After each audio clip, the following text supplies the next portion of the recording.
देव और असुर, ये नाम सुनते ही दिमाग में क्या आता है? जाहिर है, एक बहुत बड़ी लड़ाई, है ना?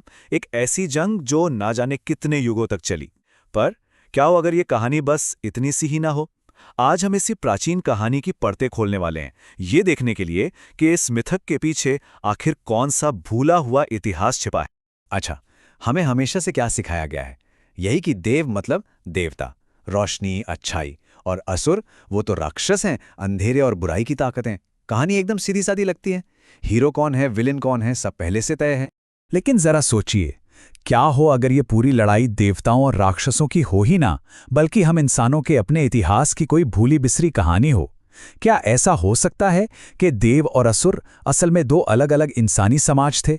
बस यही एक सवाल हमें एक बिल्कुल नई और कह सकते हैं चौंकाने वाली सच्चाई की तरफ ले जाता है। तो चलिए इसी आइडिया की तह तक चलते हैं, देखते हैं कि आखिर वो कौन से दो प्राचीन समाज थे जिनकी तस्वीर सबूतों से उभर कर सामने आती है, जो कभी इसी धरती पर रहा करते थे। और देखिए, ये दोनों समाज एक दूसरे से कितने अलग थे।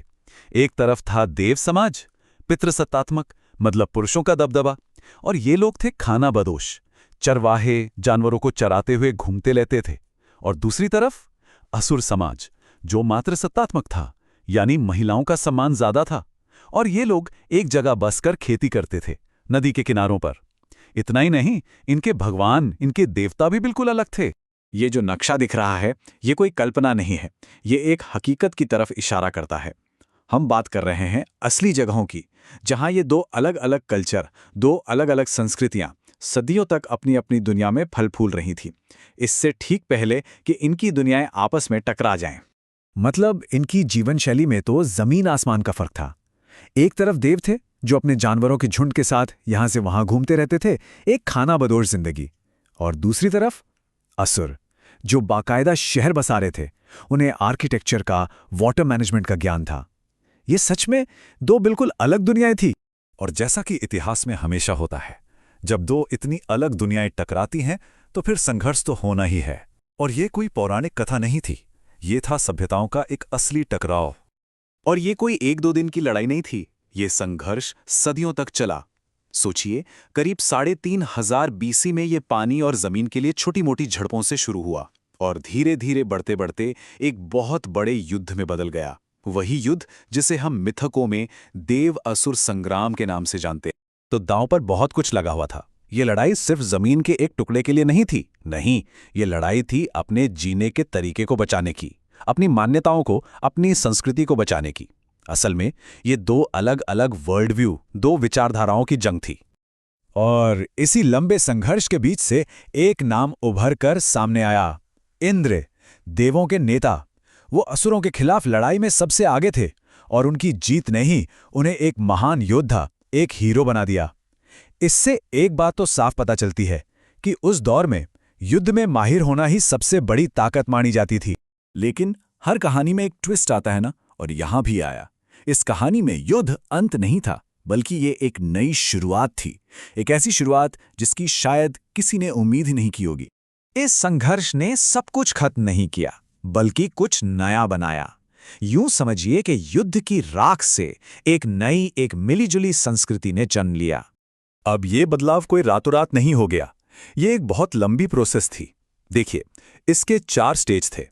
पहले तो बहुत लंबा संघर्ष चला, फिर धीरे धीरे दोनों ने एक दूसरे के साथ रहना सीखा, सहअस्तित्व।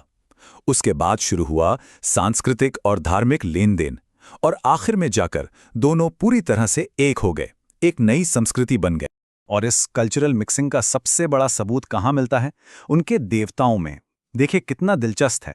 असुरों के देवता जैसे वरुण और शिव, वो देवों के देवताओं के साथ पूजे जाने लगे। यहां तक कि असुरों की जो मातृदेवी की परंपरा थी, उसे भी देवों ने अपना लिया। मतलब दो अलग अलग आस्थाएं मिलकर एक हो रही थीं। तो सवाल उठता है कि आखिर में असुरों का हुआ क्या? क्या वो हार गए? क्या इतिहास के पन्नों से उन्हें पूरी तरह मिटा दिया गया? जवाब इन सबसे कहीं ज्यादा दिलचस्प है। असल में असुरों का विनाश हुआ ही नहीं, उनका विलय हुआ।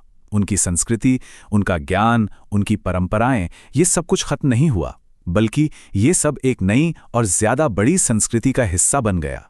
और यही इस पूरी कहानी का सबसे बड़ा, सबसे चौंकाने वाला सच है। कि जिन्हें हम मिथकों में राक्षस समझते आए हैं वो असल में एक महान सभ्यता के पूर्वज थे। तो असुरों की जो विरासत है वो आज भी हमारे रीति रिवाजों में, हमारी पूजा पद्धति में, हमारी कहानियों में जिंदा है। वो हारे नहीं थे, वो तो बस एक नई संस्कृति में ढल गए थे, उसी का हिस्सा बन गए थे। और ये पूरी बात हमें एक बहुत बड़े सवाल पर लाकर खड़ा कर देती है।